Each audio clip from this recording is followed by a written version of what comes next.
Hey guys, and welcome to the final melee weapon of Stalker Week, where we're going to take a look at the weapon that the Broken War comes from, the weapon given to him by the sentient Hunhao, the War Greatsword.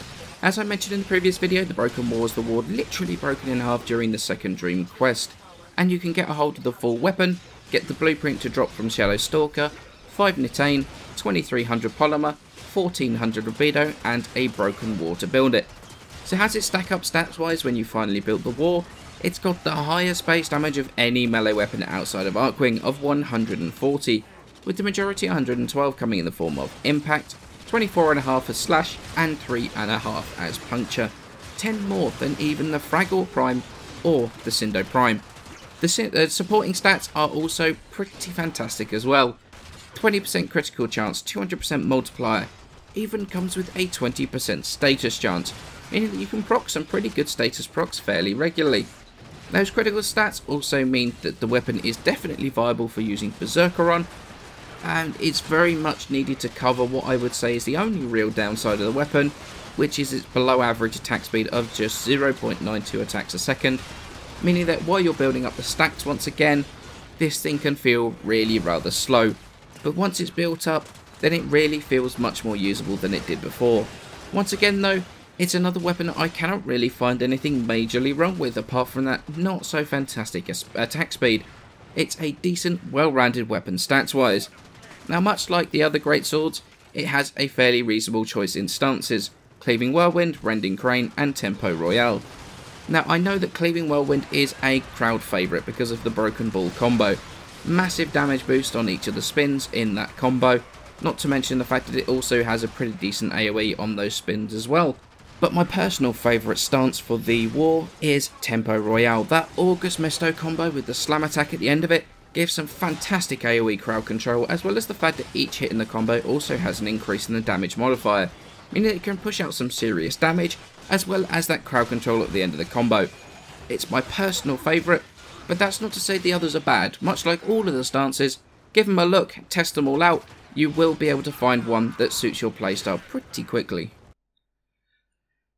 Okay, so let's move on to starting to mod the war. Now, it does come with a dash polarity as standard, however I'm going to add one former, which is going to be the V. Now, obviously this is going to be very much a crit oriented build, and it's going to be pretty much the same standard crit build as almost everything else. Tempo Royale as the stance, which is definitely my personal favourite.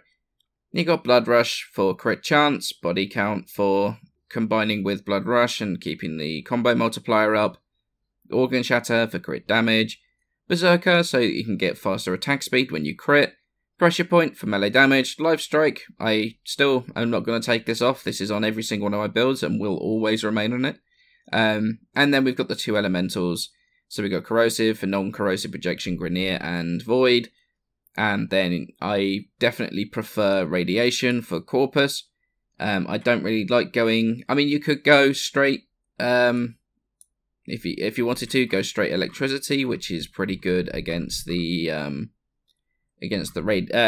robot, sorry, is what I'm trying to say. Or you could go straight Poison, which just will completely ignore shields and go straight through and kill the squishier units. And then Corrosive once again for killing the infested.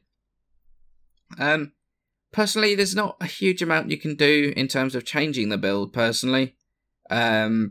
The problem is that because you've got Blood Rush on here, you need body count, and that's 2 mod slots straight there for your crit chance. Then you've got Organ Shatter, which, I mean, it does so much damage, you can't really replace it, and this is what the thing is. You could go with Prime Reach if you wanted to on this. I don't know what you would remove. Guess if you don't like Life Strike, you could probably put another former on, stick Prime Reach in there. Although, personally, I didn't feel it actually had a huge effect on the war. It doesn't feel quite right to me, Prime Reach, on this. I'm not entirely sure whether it's... or quite sure what it is. It just didn't feel right when I had it on there. But the other thing you could do is Fury. I've seen that combined with Berserker. So you got Fury and Berserker, especially with Prime Fury coming up. Combining Prime Fury and Berserker means that it's a lot nicer to get the initial Berserker proc. Plus, combining Berserker plus Fury means that this thing hits very, very quickly. So that in itself will push your damage output. Personally, I would go with just the standard crit build. It's pretty much what I go with in all of my crit weapons. In fact, if you look back at the last 4 melee weapons, including this one, obviously this is the 4th, I think you'll find probably that the crit builds are exactly the same. And that is kind of a problem with the way the mods are at the moment, because of how strong things like Blood Rush is. Blood Rush will even make a 15% crit chance viable as a crit weapon. So it's kind of one of those things that we're going to have to deal with at the moment. And one of the reasons I don't particularly like melee, but that's kind of another topic for another day.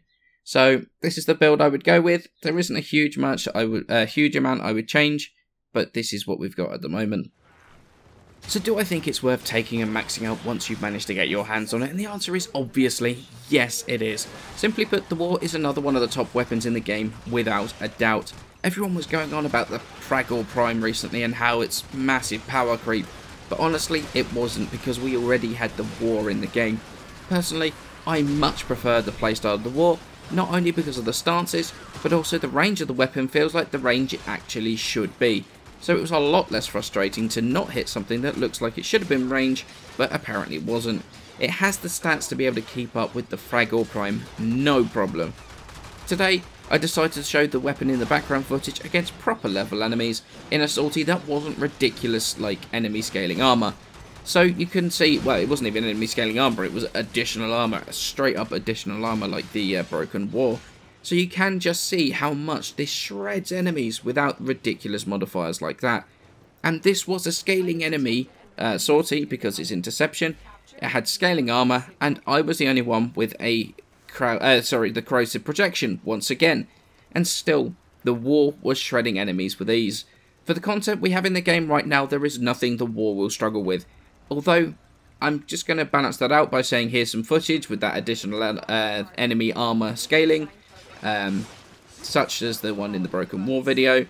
I had corrosive damage again, only a single corrosive projection, and this is the War, which is one of the best melee weapons in the game, and hopefully it will just show just how bad that condition is, especially on something like public sorties. Armor scaling is something I'm really pushing to have looked at, because I hate it with a passion.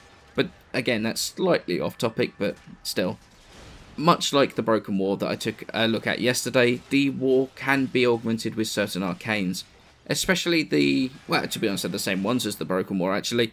Adventure for more crit chance helps you reach red crits faster, builds your Berserker stacks quicker. Arcane Fury increases weapon damage on crit. Arcane Strike increasing attack speed, further boosting the damage output. None of these are necessary, however, if you've got a full set of any of these not being used, then they are really useful for boosting your melee damage output. But the War, one of the best melee weapons in the game. It looks amazing. Has a stance that has a great mix of damage and crowd control if you go for tempo royale like I do, plus it has the raw damage to back it up. If you like the Galantine, then I think you will love the War. It feels just as heavy, but that bit faster because of Berserker. It's definitely worth the build if you can farm those parts for the Broken War.